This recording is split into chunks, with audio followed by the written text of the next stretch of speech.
선포하시겠습니다.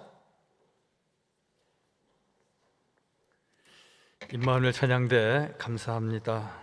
온 마음 다해 귀한 찬양, 마지막 음률은 더욱 우리 마음을 크게 울리는 것 같습니다. 우리 옆에 계신 분들하고 같이 인사하면 좋겠습니다. 사랑합니다. 사랑합니다.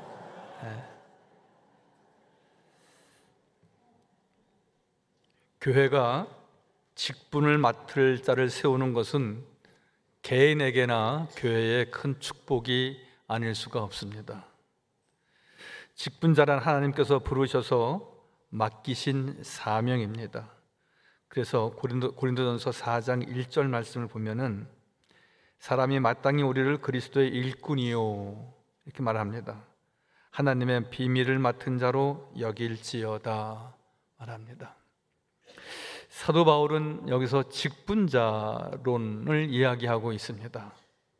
이것은 제한적으로 이야기하면은 교회 안에서 각 양의 직분을 가지고 봉사하는 자들을 일컫는 것이기도 하지만, 또 넓은 의미에서는 우리가 직분자라고 하면은 봉사자를 의미하기 때문에 우리의 삶 자체가 봉사 아니겠습니까?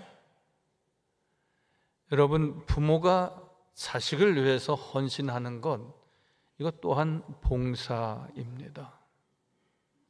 부모님이 연세가 높으셔서 간병하고 그리고 끝까지 함께하고 지켜드리는 것, 이것도 또한 봉사입니다. 그런 의미에서 오늘 디모데전서 1장 12절부터 있는 내용의 말씀은 직분자라 함은 봉사자를 일컫는 것입니다. 여러분, 오늘 예배 시간에 헬라어 한마디 할까요? 한번 보실까요?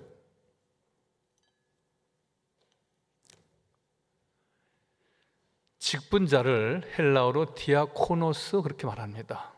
좀 우리가 생경한 내용이긴 하지만 그냥 우리가 헬라어 한마디 배운다고 생각하시고 따라 하시겠습니다. 디아코노스.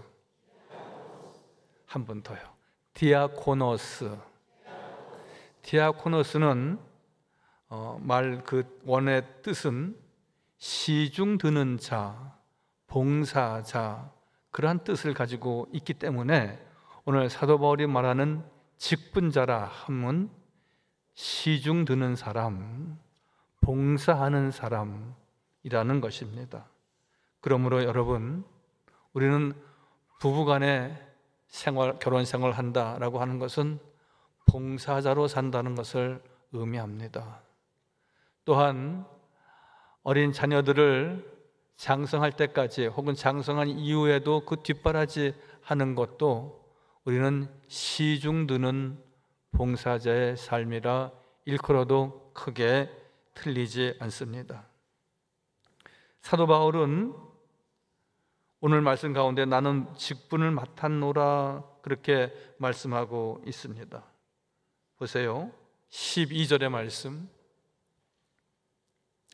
나를 능하게 하신 그리스도 예수 우리 주께 내가 감사함은 나를 충성되이 여겨 내게 직분을 맡기셨다 말씀합니다.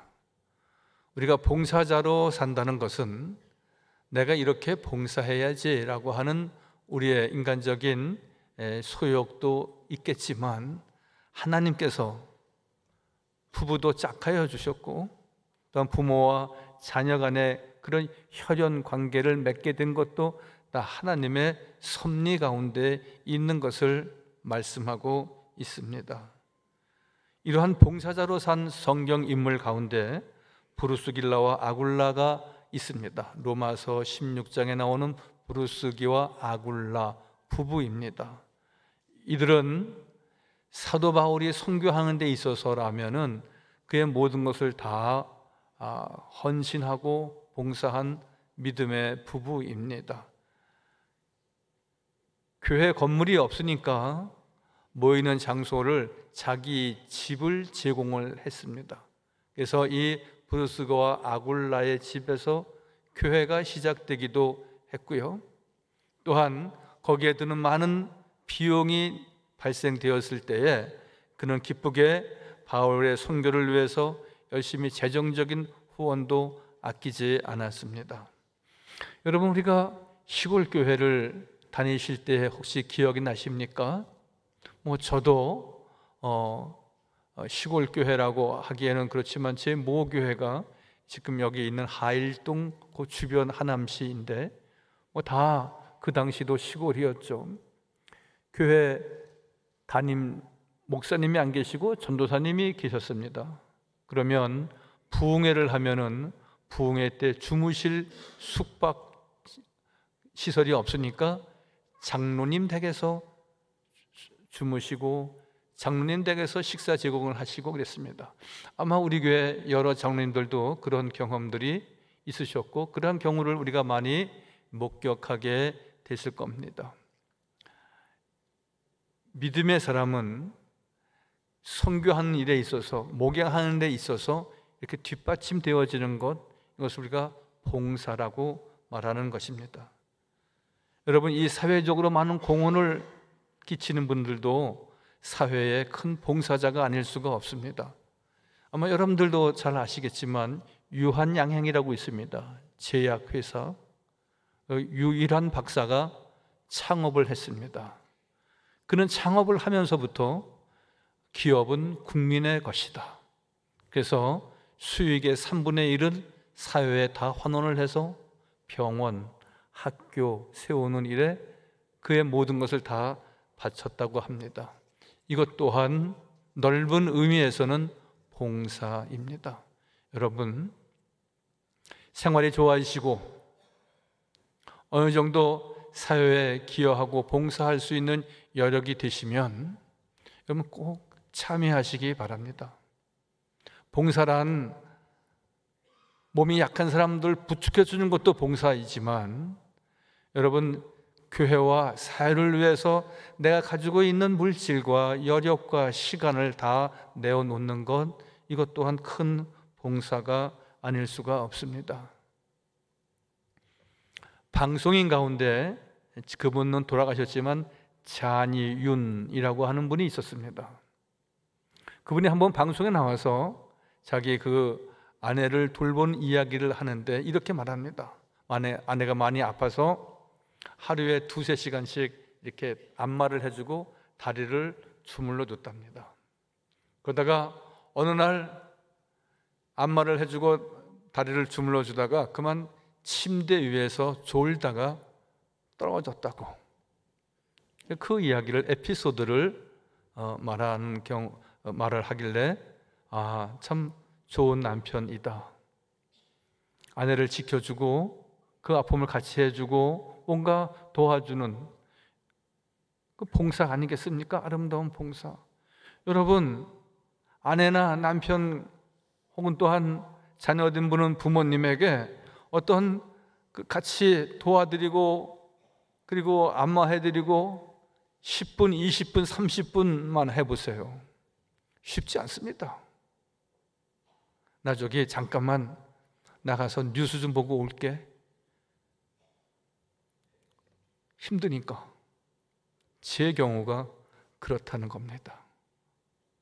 여러분, 봉사라고 하는 것은 이렇게 헌신하는 것이고 그리고 나의 삶을 다 드리는 것입니다.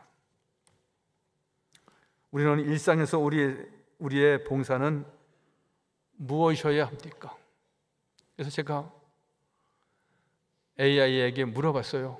내 아내에게 어떻게 봉사해야지 내 아내가 좋아할까요? 물어봤어요. 챗 GPT에게. 그랬더니 이렇게 말하더라고요. 아침에 일어나 배우자를 위해서 커피 한 잔을 나누십시오. 2번째, 배우자가 힘들어할 때에 한번 안아주세요. 3번째, 상대방의 말을 끊지 말고 끝까지 들어주세요. 4번째, 배우자가 중요하게 생각하는 날을 꼭 기억하여 주세요. 보통 우리 일상에서 있었던, 그리고 우리가 잘 알고 있는 내용입니다. 그런데 우리가 실행하지 못하고 또 우리가 온전하게 봉사하지 못하는 경우가 왕왕 있기 때문에 그렇습니다. 여러분, 우리가 내가 가지고 있는 여력을 가지고 봉사하고 기여하고 베풀 때에 여러분 그 기쁨과 또한 그 감사는 2배, 3배 더욱 커져 가는 겁니다. 여러분들은 중상층의 성도들이십니까? 아니면 중상층 그 이상의 생활을 하고 계십니까? 여러분, 우리는 보통 중상층이냐를 따질 때, 기준할 때에 우리는 부동산, 내 집이 있느냐, 현금을 얼마나 가지고 있느냐, 그러한 것을 기준으로 삼지 않습니까? 그런데 독일 사람들은 좀 다르답니다. 독일 사람들은 중상층의 개념에 꼭 3가지 요소가 포함되지 않으면 중상층이라고 말할 수 없답니다. 그 첫 번째가 1년에 한 번 이상 여행을 다니느냐, 세계 여행을 다니느냐. 두 번째로는 그런 이렇게 문화 자체가 이렇게 좀 음악을 즐기는 사람들이 많기 때문에 그런지 악기를 하나씩 다룰 수 있느냐, 악기. 여러분 꼭 중상층으로 사시고 싶으면 악기를 꼭 해야 됩니다. 여긴 다 중상층 이상 되는 분들입니다. 그리고 3번째 중상층 요소의 가운데 가장 중요한 것은 얼마나 사회를 위해서 봉사하고 있느냐. 그것이 중상층 개념의 요소의 중요한 부분이라는 것입니다. 여러분, 우리는 사실 어떤 물질의 부요함을 쫓아서 우리가 뒤도 옆도 돌아보지 못하고 앞으로만 우리가 달려왔지만 참된 봉사가 우리의 삶을 얼마나 풍요롭게 하는지를 분명히 말씀하고 있는 것입니다. 디모데전서 3장 1절 말씀을 보니까 사람이 감독의 직분을 간절히 바란다면 그것은 좋은 욕망이다, 이렇게 말합니다. 보실까요? 그 사람이 감독의 직분을 얻으려 함은 선한 일을 사모하는 것이라 함이로다. 선한 일, 봉사를 사모해야 된다는 것인데 이것은 개역 성경이고요, 새번역 성경은 이렇게 번역하고 있습니다. 사람이 감독의 직분을 간절히 바란다면 그것은 좋은 욕망이다. 꿈이 봉사여야 한다는 것입니다. 사도직이 되든지 또한 어떠한 교회 내에서 직분자가 되든지 이 사회에서 내 가정에서 어떠한 봉사자와 헌신자가 되든지 그것을 사모해야 된다는 것입니다. 여러분, 있으면 좋고 없어도 괜찮고 그러면 시시한 삶이 될 수밖에 없습니다. 내가 좋아하는 게 있어야 됩니다. 나는 평생 아내의 참된 봉사자가 되겠다. 나는 내 아이들이 엉망진창이고 엉터리일 뿐이지만 나는 아이들을 위해서 나는 희생하며 참된 봉사자가 되겠다. 헌신하고 내 삶을 다 들여서 투자하고, 물론 그 투자의 끝에 내가 어떠한 득을 보겠지, 그러한 것 우리가 다 내려놓고 그저 섬기고 베풀고 봉사하는 삶이 될 때에 여기에 진정한 우리의 기쁨과 오늘 말씀의 제목과 같이 나는 직분을 맡았노라. 내 아이를 위해서, 내 배우자를 위해서, 내 부모를 위해서, 자녀를 위해서 나에게 이러한 귀한 직분 주신 것을 감사하며 헌신하고 그리고 충성하는 믿음의 성도들 다 되시기를 바랍니다. 할렐루야. 두 번째로 우리는 교회 직분자이든지 또한 사회의 어떠한 봉사자이든지 기도하는 신앙인이 되어야 한다는 것입니다. 여러분, 기도는 성령 받은 통로이고 영적인 권위와 능력을 얻는 길이라고 말씀을 드렸습니다. 시편에 보면은 여호와께서는 자기에게 간구하는 모든 자, 고 진실하게 간구하는 모든 자에게 가까이 하신다 그랬습니다. 한번 같이 읽어볼까요? 시작. 여호와께서는 자기에게 간구하는 모든 자, 고 진실하게 간구하는 모든 자에게 가까이 하신다 그랬습니다. 여러분, 진실한 성도에게 하나님은 가까이 하십니다. 또한 하나님을 가까이 하는 믿음의 귀한 종들을 주님께서 늘 축복하십니다. 찬송가 435장은 나의 영원하신 기업 생명보다 귀하다, 귀한 찬양입니다. 나의 영원하신 기업 생명보다 귀하다, 나의 갈 길 다가도록 나와 동행하소서. 같이요. 주께로 가까이 주께로 가오니 나의 갈 길 다가도록 나와 동행하소서. 할렐루야. 나와 영원토록 같이 하시고 동행하실 분은 여호와 하나님 한 분이십니다. 할렐루야. 나 아빠 같은 사람하고 결혼할 거예요. 나 시집가지 않고 엄마하고 평생 살 거예요. 그런 우리 정말 사랑스러운 아이들이 있습니다. 그러나 여러분, 그때 그 감정, 그때 이야기이지, 여러분 어떻게 아버지하고 엄마하고 평생 같이 살 수 있습니까? 사랑하는 사람이 나타나면 늘 둥지를 뚝 떠나갑니다. 여러분, 부모님이 편찮으시고 병중에 계십니다. 그래서 어머니를 어떻게 시설에 모시나요? 어떻게 해서든지 어머니는 우리 가정에서 제가 모시겠습니다. 그 애틋한 마음으로 시작이 됐지만 시간이 지나고 병세가 악화되면은 그 어디론가 시설로 모실 수밖에 없습니다.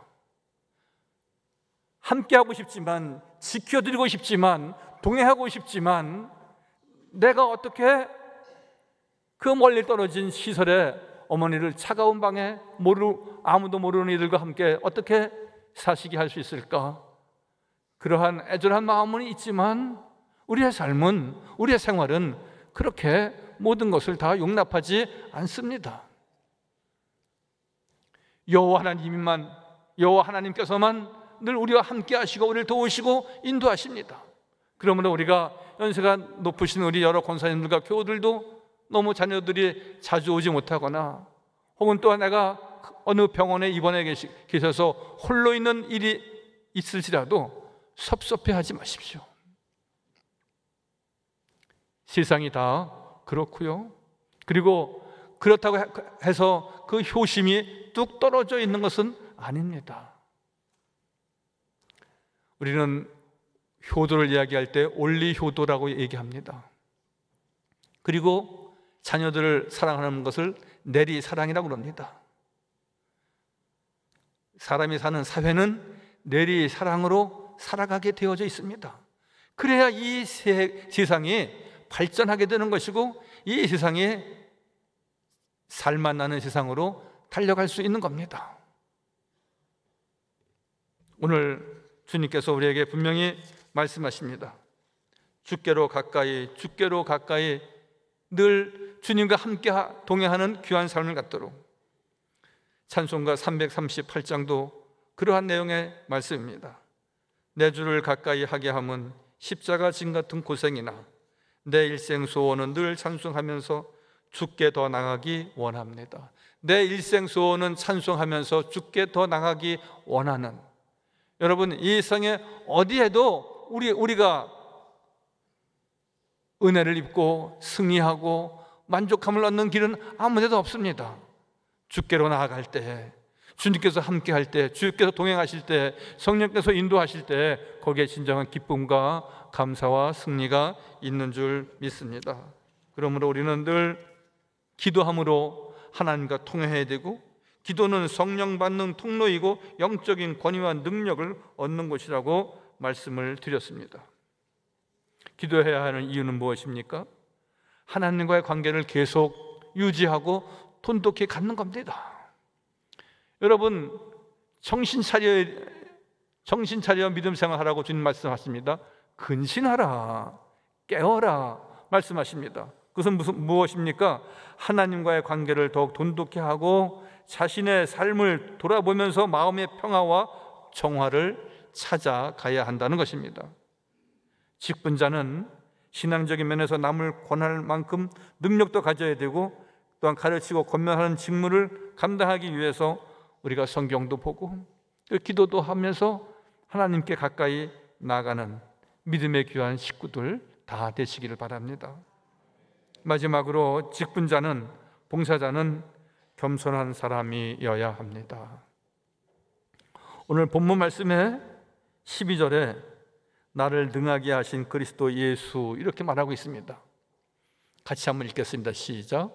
나를 능하게 하신 그리스도 예수 우리 주께 내가 감사함은 나를 충성되이 여겨 내게 직분을 맡기심이니. 사도 바울의 간증입니다. 사도 바울의 고백입니다. 근데 사도 바울은 이렇게 말합니다. 나를 능하게 하신 분이 예수님이시다라고 말합니다. 사실은 사도 바울은 실력 있는 사람이었습니다. 사도 바울은 로마의 시민권자였습니다. 사도 바울은 가마리엘 문에서 공부한 수학자요, 신학자요, 철학자였습니다. 그럼에도 불구하고 나는 능력 있는 사람입니다. 나를 주께서 귀하게 쓰시옵소서가 아니라 나를 나되게 한 것은 하나님의 은혜이고 내게 능력을 주신 분은, 나에게 능력자가 되게 하신 분은 우리 주님이시다라고 고백하고 있는 것입니다. 즉 나는 아무것도 아닙니다. 아무것도 아닌 나를 사람 되게 하셨고 믿음을 갖게 하셨고 복음 전도자로 살게 하신 하나님의 은혜에 감사합니다. 그렇게 고백하고 있는 것입니다. 여러분, 우리는 세상 살아가면서 얻는 지혜와 지식이 있습니다. 그러나 우리는 아닙니다. 가정을 이룬 것, 내가 사업에 성공한 것, 그리고 그 믿음을 지켜서 직분자가 된 것 다 하나님의 은혜입니다. 오늘 말씀에 있는 제목과 같이 나를 능하게 하신 분, 나를 나되게 하신 분, 나를 죄 가운데서 구원하셔서 나를 주 앞에 신실한 믿음의 사람으로서 세움받고 한 가정에서 가장으로, 주부로, 신앙인으로 바르게 살 수 있도록 도우신 하나님의 은혜, 하나님의 은혜, 하나님의 은총입니다. 우리가 고백해야 하는 것입니다. 뿐만 아니라 오늘 12절 하반절에도 주께 내가 감사하며 나를 충성되이 여겨 내게 직분을 맡기셨다.